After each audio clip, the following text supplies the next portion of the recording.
ಒಂದು ತಂಡದ ಪ್ರಮುಖ ಶಕ್ತಿ ಅಂದರೆ ಅದು ಸತೀಶ್ ಅಂಜನಪ್ಪ.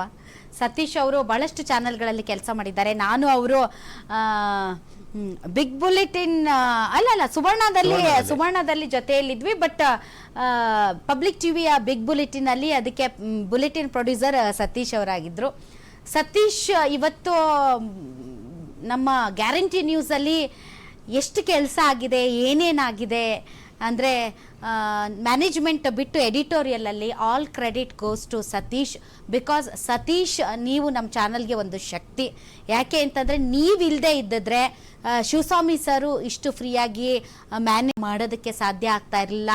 ನಾನು ಕೂಡ ಆರಾಮಾಗಿ ಒಂದು ಸ್ವಲ್ಪ ಓಡಾಡೋಕ್ಕಾಗ್ತಾ ಇರಲಿಲ್ಲ. ಎಲ್ಲರ ಕೆಲಸವನ್ನು ಹಗುರ ಮಾಡಿ ನಾವು ಆಲ್ಮೋಸ್ಟ್ ಒಂದೂವರೆ ವರ್ಷ ಆಯ್ತಾ ಅಥವಾ ಒಂದು ವರ್ಷದಿಂದ ಎಡೆಬಿಡದೆ ಈ ಚಾನಲ್ನಲ್ಲಿ ಬಿಟ್ಟು ಬಿಡದಂಗೆ ಇಷ್ಟು ದೂರಕ್ಕೆ ಎಡಿಟೋರಿಯಲಿ ತಗೊಂಡು ಬಂದಿರೋದು ಅದು ಸತೀಶ್.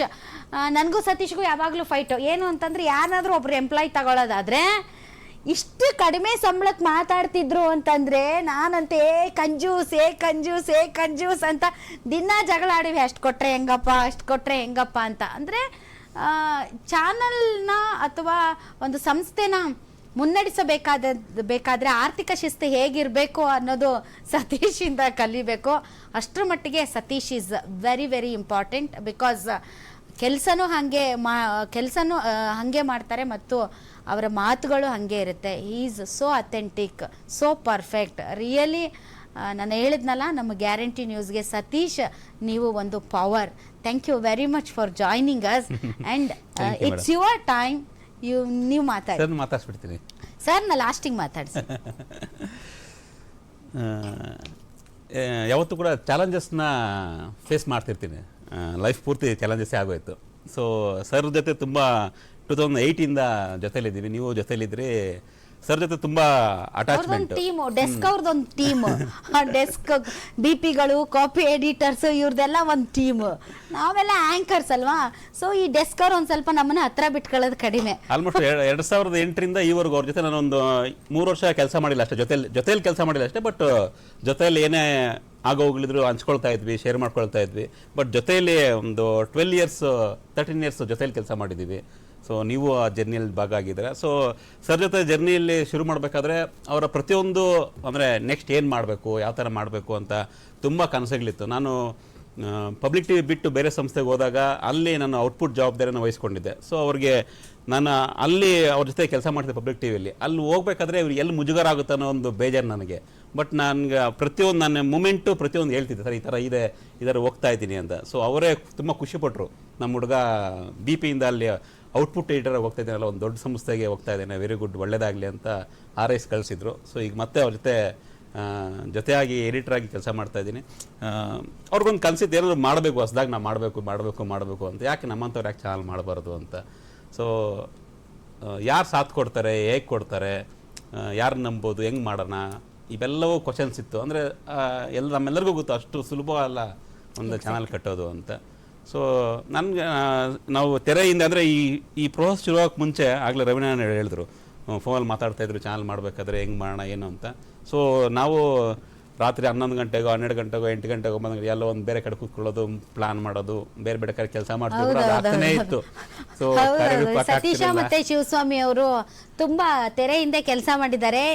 ನಾನು ಒಂದು ಚಾನಲಲ್ಲಿ ಇದ್ದಾಗ ಶಿವಸ್ವಾಮಿ ಮೇಡಮ್ ಅವರೇ ಮುಗೀತು, ಇನ್ನು 1 ತಿಂಗಳು ನೀವು ಬರಕ್ಕೆ ಹೋಗ್ಬೇಡಿ, ನಿಮ್ಮ ಊರಲ್ಲಿ ಇದ್ಬಿಡಿ ಗಣೇಶ್ ಗುಡಿಯಲ್ಲಿ, 1 ತಿಂಗಳು ಆದ್ಮೇಲೆ ನಾವು ಚಾನಲ್ ಕೆಲಸ ಸ್ಟಾರ್ಟ್ ಆಗುತ್ತೆ, ಡೈರೆಕ್ಟ್ ನೀವು ಹೊಸ ಆಫೀಸ್ಗೆ ಬಂದ್ಬಿಡಿರಂತೆ ಅಂತ.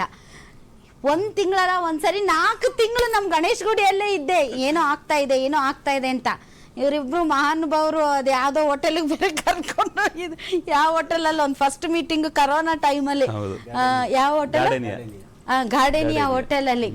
ಸೊ ನಾನು ಆಯಿತು ಇವಾಗ ಚಾನಲ್ ಮಾಡ್ತೀವಿ ಅಂತ ನಾನು 4 ತಿಂಗಳು ಬರಲೇ ಇಲ್ಲ. ಕೊನೆಗೆ ಅದು ಫ್ಲಾಪ್ ಆಯಿತು. ಅದಾದಮೇಲೆ ಮರಳಿ ಯತ್ನವ ಮಾಡು ಅಂತ. ಈ ಸಂದರ್ಭದಲ್ಲಿ ರಂಗನಾಥ್ ಸರ್ ಹೇಳ್ತಾ ಇದ್ರು, ನಾನು ರಕ್ತ ಬಸ್ತಿದ್ದೀನಿ ಅಂದ್ರೆ ನಾವೆಲ್ಲ ಏನಾದರೂ ಕೆಲಸ ಮಾಡದೇ ಇರುವಾಗ ಅಥವಾ ಏನಾದರೂ ಉಡಾಫೆ ಮಾಡಿದಾಗ ರಂಗನಾಥ್ ಸರ್ ಹೇಳೋರು ಚಾನಲ್ಗೆ ರಕ್ತ ಸುರಿಸಿದ್ದೀನಿ ನಾನು ಅಂತ. ಅವಾಗ ನಮಗೆಲ್ಲ ಅನ್ಸೋದು ಅಯ್ಯೋ ಏನಪ್ಪ ಇದನ್ನೇ ಡೈಲಾಗೇ ಹೇಳ್ತಾರಲ್ಲ ಯಾವಾಗಲೂ ಅಂತ. ಬಟ್ ಅದ್ರ ವಾಸ್ತವ ಇವತ್ತು ನಮಗೆಲ್ಲ ಅರ್ಥ ಆಗಿದೆ ಅಂತ ಅನಿಸುತ್ತೆ.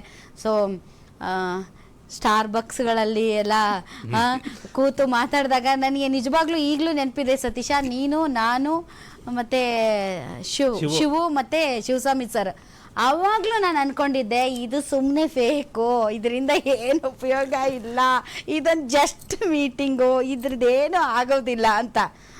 ಬಟ್ ಇವತ್ತು ತಿಳ್ಕೊತಿದ್ದೀವಿ. Please proceed. ಎಸ್, ಅದೇ ಹೊಸ ಚಾಲೆಂಜ್, ನಾವೇನೇ ಹೊಸ ಚಾಲೆಂಜ್ ತಗೊಂಡ್ರು ಕೂಡ ಯಾವತ್ತು ಫೇಲ್ ಆಗಿಲ್ಲ. ಸೊ ಪ್ರತಿಯೊಂದು ಹೊಸ ಚಾಲೆಂಜಲ್ಲಿ ಸಕ್ಸಸ್ ಆಗಿದ್ದೀವಿ. ಸೊ ಅದೇ ರೀತಿ ಒಂದು ಹೊಸ ಚಾಲೆಂಜ್ ಇದು ನಮ್ಮದು. ಒಂದು ರೀತಿ ಲಾಸ್ಟ್ ಬಸ್ ಸ್ಟಾಪ್ ಅಂತಾರಲ್ಲ, ಹಂಗೆ ನಮ್ಮ ಕೆರಿಯರು, ನಮ್ಮ ಒಂದು ಪರ್ಸನಲ್ ಲೈಫು ಅಥವಾ ಪ್ರೊಫೆಷನಲ್ ಲೈಫು ಏನಾದರೂ ಮಾಡಲೇಬೇಕು ಅನ್ನೋ ಒಂದು ಅಂದ್ಕೊಂಡಾಗ ಸಿಕ್ಕಿದಂತಹ ಗ್ಯಾರಂಟಿ ನ್ಯೂಸ್. ಸರ್ ಜೊತೆ ಮಾತಾಡಬೇಕಾದ್ರೂ ಅದೇ ಹೇಳ್ತಿರ್ತಾರೆ. ಸೊ ಸಾಕು, ನಾವು ಇಷ್ಟು ವರ್ಷ ಕೆಲಸ ಮಾಡಿದ್ವಿ, ಬೇರೆ ಬೇರೆ ಕಡೆ ಕೆಲಸ ಮಾಡಿದ್ದೀವಿ, ನಾವೇನಾದರೂ ಮಾಡೋಣ ಅಂದಾಗ ಅವ್ರ ಜೊತೆ ನಾನು ನಿಲ್ಲಬೇಕು ಅನ್ನಿಸ್ತು. ಸೊ ಹಾಗಾಗಿ ಎಷ್ಟೇ ಕಷ್ಟ ಆದರೂ ಮುಂದಕ್ಕೆ ಹೋಗೋಣ, ಮುಂದಕ್ಕೆ ಮಾಡೋಣ, ನಾವು ಗೆಲ್ತೀವಿ ಅನ್ನೋ ಒಂದು ಕಾನ್ಫಿಡೆನ್ಸ್ ಅವ್ರ ಜೊತೆ ಇದ್ದರೆ. ಸೊ ಹಾಗಾಗಿ ಅವ್ರ ಜೊತೆ ಇರ್ತೀವಿ. ಸೊ ನಾವು ಗೆಲ್ತೀವಿ ಅನ್ನೋ ಒಂದು ವಿಶ್ವಾಸ ಇದೆ ನಮಗೆ. ಸೊ ಅದಕ್ಕೆ ಕಾರಣನೇ ಅವರು. ಓಕೆ.